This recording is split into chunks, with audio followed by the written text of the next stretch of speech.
Hey guys, welcome to Joko Outdoors. I'm Brian. I'm Ken. And today we're doing a camper repair.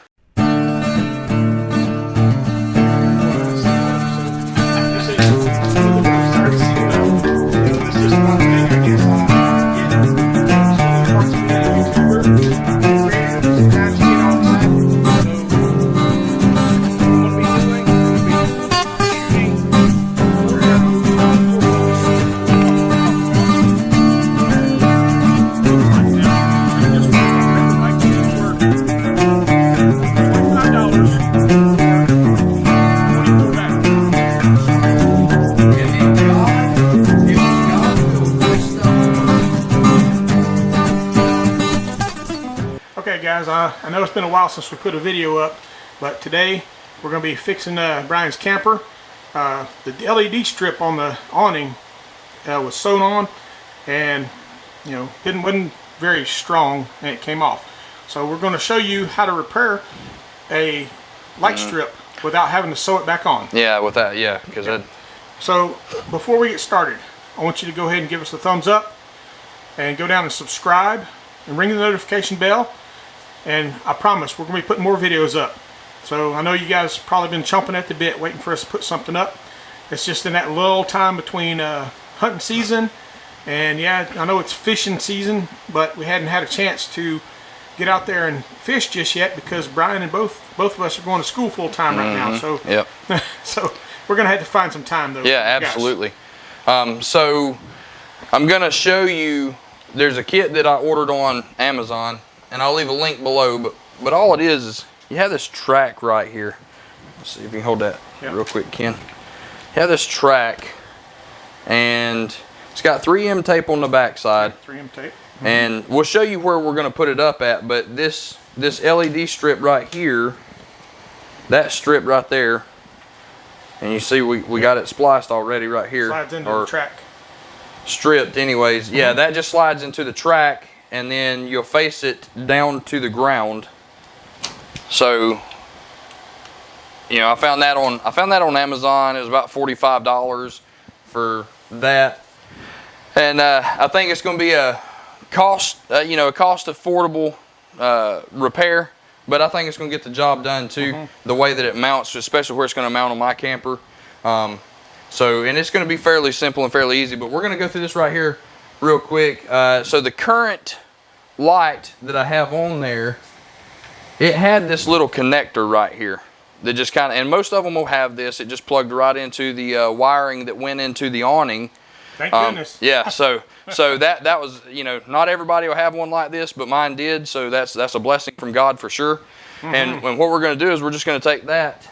Yep. So let me show you this. So if you're wanting to make a waterproof seal on something that's outdoors, obviously you can't put a wire nut on it. And I know they got those little push-in plugs that they put on trailers and stuff. Well, it doesn't work very good for stranded wire, and that's how all these wires that you get for trailers and campers, they're all stranded wire. So trying to jam this into a place where it's got a hold by friction, not very useful.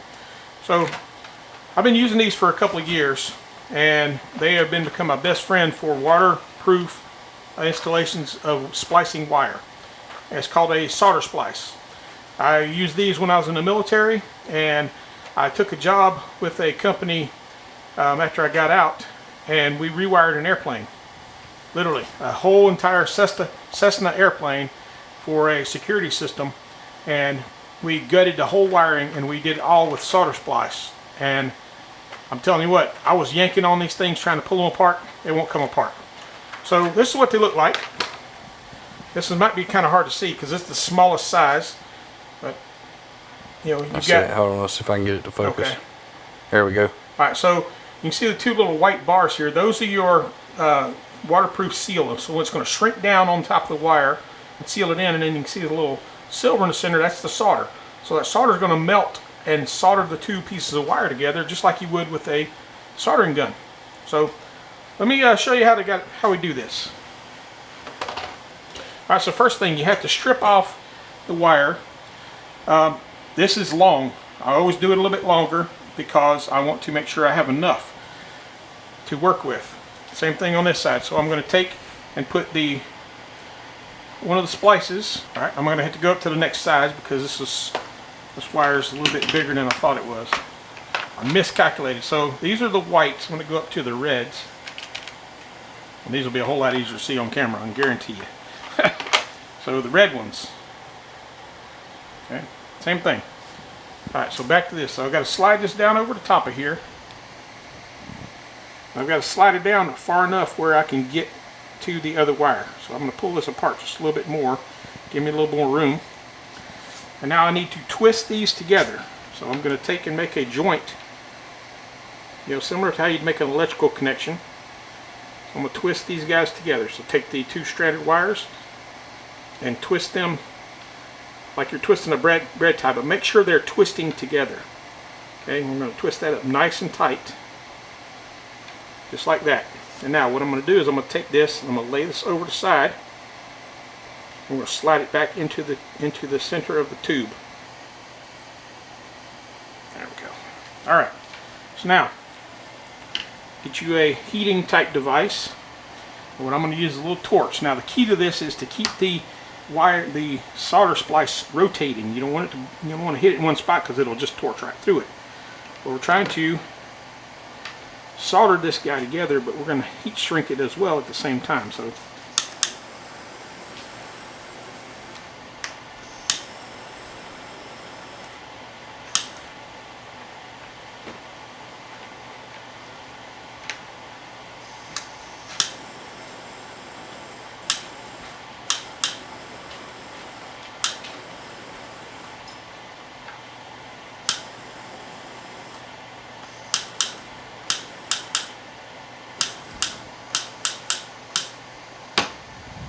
and now I have an electrical connection that is watertight. So I don't know if you can see the solder melted those two wires together, and I mean I can put it ain't coming apart.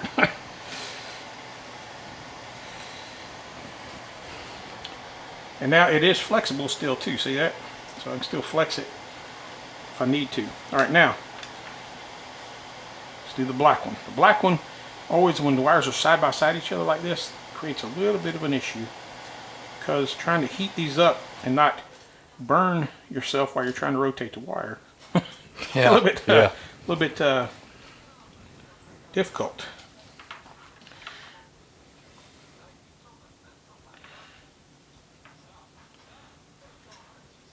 Now, you could also, after you do this, if you were thinking ahead of time and could leave yourself enough wire, you could put a piece of heat shrink that go across the top of these to make it now into another sealed up, but it doesn't need it. It doesn't need to have all that to be able to work.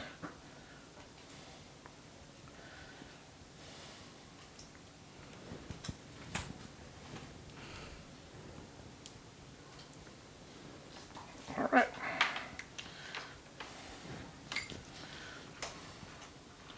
Let's get zoomed in there. Yep. So you can see this thing soldering in here.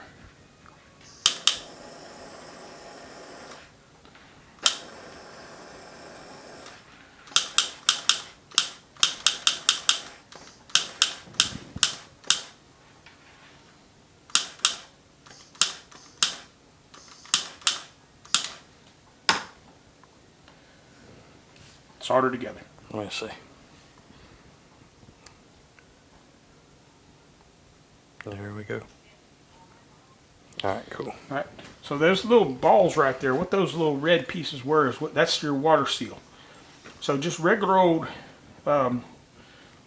shrink tape, or like, would you put this into some shrink? It's not going to hold it nice and watertight. It'll shrink them together to hold them together to keep them from coming apart or being damaged. But what this does is creates a watertight seal, so now no water can get into my connection and short it out or cause any kind of problems. So now we're ready to put this in the channel. So what we need to do, what we're going to do is, I know this is the right connector. We got a little bit of a spider done crawled up inside of here, so we're going to dig that guy out with a strip of this wire here. So we're here and we're going to hang the 3M tracks right up here against the this little channel. Yeah, the gutter basically where the drain is. Yeah. And what we're doing right now is we're just cleaning it with some Clorox wipes and just trying to get it clean so that the tape will stick properly. And then we're going to take the strip and we're going to run it through the channel. We'll cut it off, hook it up. It should work perfectly fine right there. But once we get done with the finished stuff, with the finished product, we'll show you guys. And we're going to jump through this real quick, and we're going to try to fast forward through it.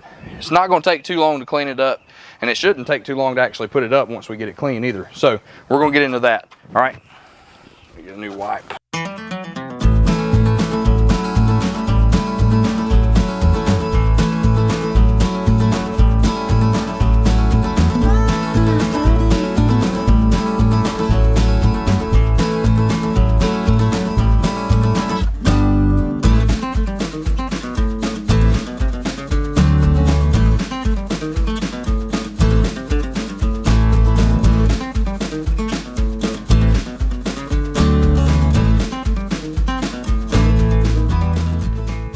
So we're going to take this channel right here, this 3M tape, and I'm just going to stick it up.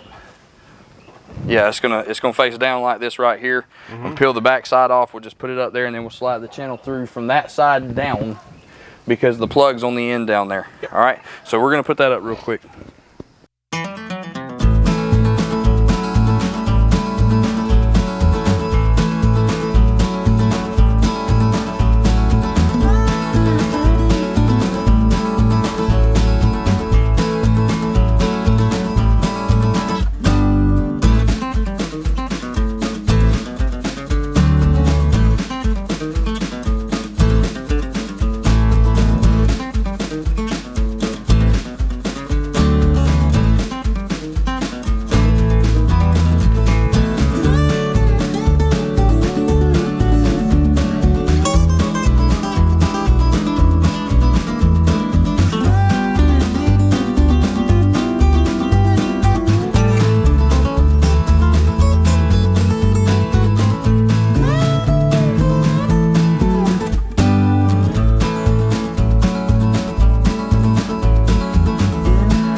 Yeah, so we're having to cut this piece off right here. Trim it up just a little bit. It's not a whole lot. And that's just for the channel. That should stick real good now. And then once we do that, all we gotta do is slide the, which we might slide it from down there, Ken. I don't know. Yeah, because it's got the plug on it. Right. So we'll slide it from down there. Yeah. All right. Let's see if we can stick this up.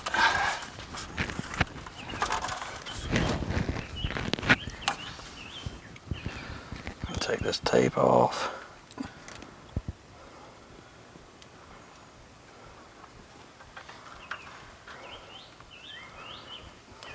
There we go.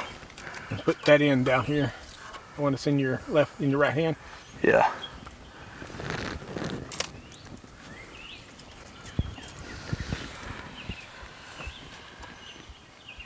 Now what we have to do is run the LED strip. And then we're going to start down there at that end. So we can just pull it because it's got that little, it's got the wires hanging out. Yep.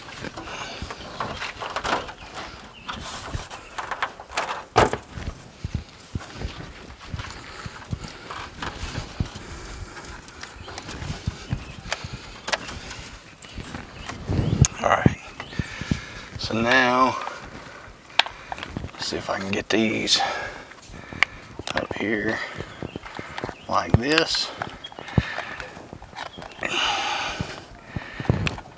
Cameron, can you get a close-up of this up here?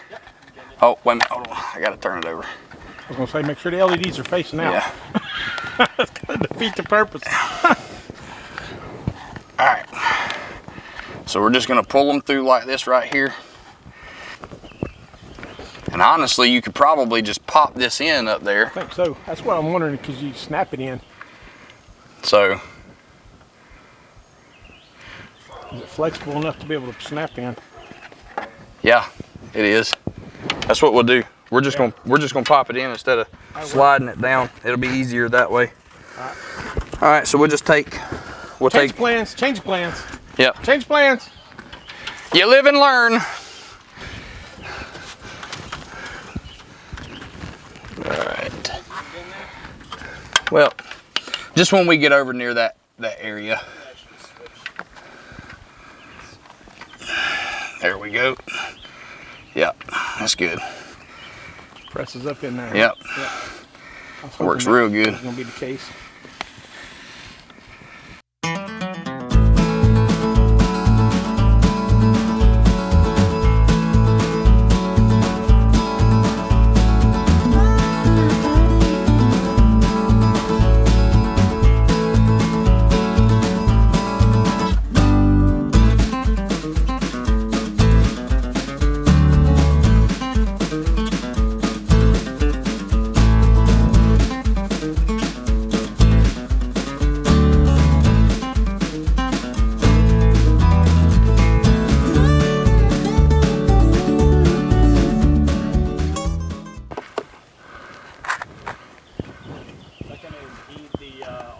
Nope. Nah, it shouldn't.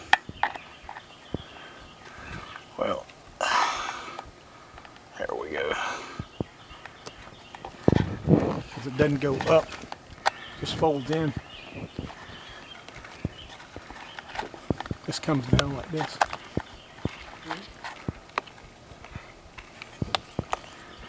Yep, there we go. All right, so here's that little plug we was talking about.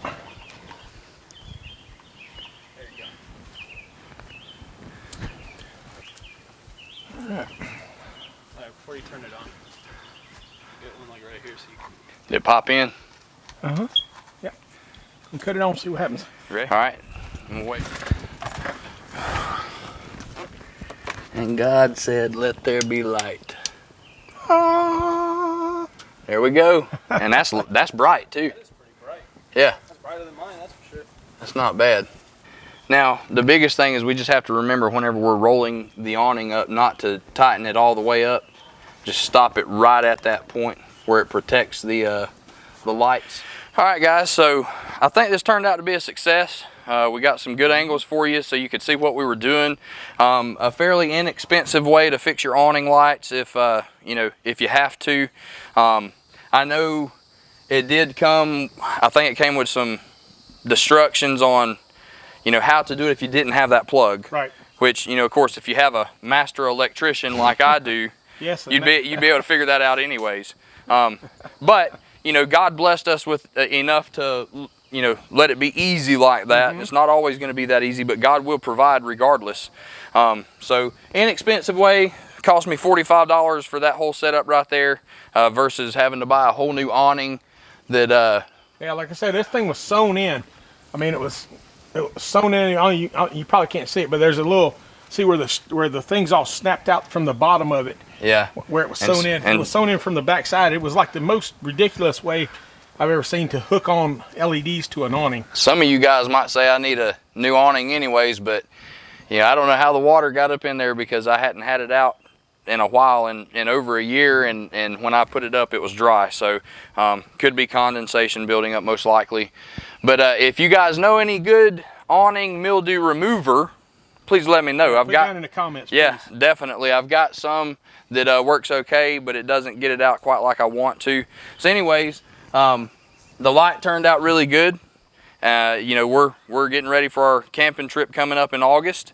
We're going to the central part of North Carolina in the mountains, close to Linville, North Carolina, Marion. So we may do a campground review like we have the last few campgrounds that we've done. So you guys keep watching for that. But if you have any questions about this, give us a shout. We'll try to find the answers if we don't have them for you. We thank you guys for watching. We love you guys, and remember, this is God's country. Y'all take care. We'll see you on the next one.